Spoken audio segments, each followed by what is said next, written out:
আসসালামু আলাইকুম, কি অবস্থা সবার? আশা করি খুবই ভালো আছো। আমরা লাস্ট ভিডিওতে আমরা অ্যারিথমেটিকের যে প্রবলেম 12 সেটা কিন্তু সলভ করে ফেলেছিলাম। সেটা ছিল আমাদের write a C program to any number, to enter any number and calculates is square root. মানে হচ্ছে ধরো তোমার 4-এর রুট কত, তারপর 64-এর রুট কত, এই টাইপের প্রবলেমগুলো কীভাবে সলভ করতে হয়। তুমি যদি মিস করে থাকো, আমি আই বাটনে ভিডিওর লিঙ্কটা দিয়ে দিচ্ছি, দেখে নিও। আজকে আমরা সলভ করব প্রবলেম 13, যেটা হচ্ছে write a C program to enter two angles of a triangle and find the third angle. Triangle মানে হচ্ছে আমাদের যে ত্রিভুজ আছে সেই ত্রিভুজ। আর এই প্রবলেমটা আমি যদি বাংলাতে একদম ছোট করে বলি, ধরো একটা ত্রিভুজের তিনটা কোণের মধ্যে দুইটা কোণ দেয়া আছে এবং তার একটা কোণ দেয়া নেই, মানে 3 নাম্বার কোণটা দেয়া নেই, সেই 3 নাম্বার কোণটা তোমাকে বের করতে হবে।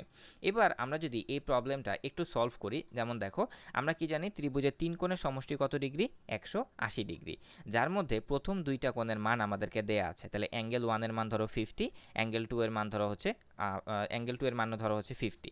তাহলে এখন আমাদেরকে কি বের করতে হবে? 3 নাম্বার অ্যাঙ্গেলটা বের করতে হবে। তাহলে আমরা কি জানি আমরা কি জানি ত্রিভুজের 3 কোণের সমষ্টি 180 ডিগ্রি।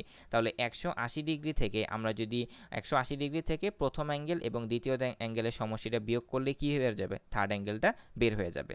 তাহলে অ্যাঙ্গেল 1 আমাদের কত? 50, অ্যাঙ্গেল 2 আমাদের 50। তাহলে 50 আর 50 হচ্ছে 100। তাহলে 180 থেকে যদি আমি 100 বিয়োগ করি, 180 থেকে 100 বিয়োগ করলে আমাদের কত থাকে? 80 ডিগ্রি। এটাই হচ্ছে আমাদের প্রবলেম।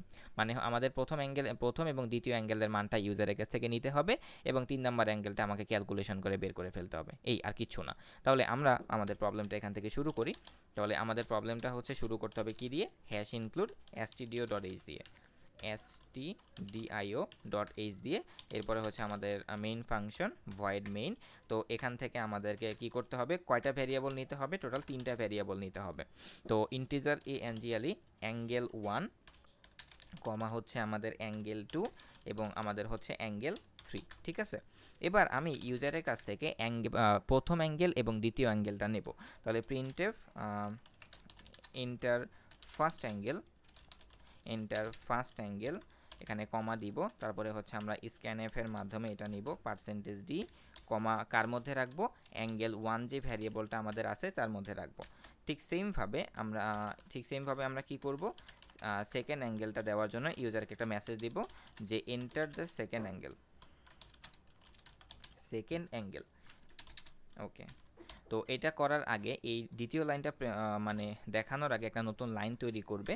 তারপরে আমাদের যে স্ক্যানএফ ফাংশনটা আছে সেই স্ক্যানএফ ফাংশনের মাধ্যমে আমরা সেই ইনপুটটা নিয়ে কার মধ্যে রাখবো? অ্যাঙ্গেল 2 নামক যে ভ্যারিয়েবলটা আছে তার মধ্যে রাখবো। ওকে। এবার আমরা কি করব? আমাদের কাজটা কি? থার্ড অ্যাঙ্গেলটা বের করা। তো থার্ড অ্যাঙ্গেলটা হচ্ছে আমাদের কি? Angle 3, ANGLE, angle 3। কিভাবে আমরা বের করব? আমরা ইউজারের কাছ থেকে যে অ্যাঙ্গেল 1টা নিয়েছিলাম সেই অ্যাঙ্গেল 1 এবং অ্যাঙ্গেল 2টা কি করব? যোগ করব।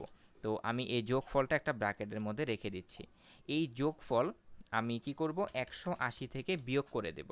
তাহলে কি বের হয়ে যাবে? আমাদের অ্যাঙ্গেল 3টা বের হয়ে যাবে। কারণ আমরা জানি ত্রিভুজের 3 কোণের সমষ্টি হচ্ছে 180 ডিগ্রি। তো 180 থেকে, এটা যেহেতু 3 কোণের সমষ্টি 180 ডিগ্রি, তো এই 3টা কোণের মধ্যে আমার কাছে 2টা কোণ দেয়া আছে। তাহলে আমি যদি এই 2টা কোণের যোগফলটা 180 থেকে বিয়োগ করি তাহলে আমাদের 3 নাম্বার অ্যাঙ্গেলটা বের হয়ে যাবে। তাহলে এখানে আমি ইউজারকে একটা মেসেজের মাধ্যমে বলে দেব যে third angle, the value of third angle equal to %d। এই %d এর মানটা কি হবে? অ্যাঙ্গেল 3 হবে, অ্যাঙ্গেল 3 হবে। এবার আমি পুরো কোডটা আরেকবার তোমাদেরকে বুঝিয়ে দিচ্ছি। আমি প্রথমে কি করেছি? প্রথমে 3টা ভ্যারিয়েবল ডিক্লেয়ার করেছি, সেটা হচ্ছে অ্যাঙ্গেল 1, অ্যাঙ্গেল 2 এবং অ্যাঙ্গেল 3। তারপরে আমি একটা মেসেজ দিয়েছি যে এন্টার ফার্স্ট অ্যাঙ্গেল, সেই অ্যাঙ্গেলটা আমি অ্যাঙ্গেল 1 ভ্যারিয়েবলের মধ্যে রেখেছি।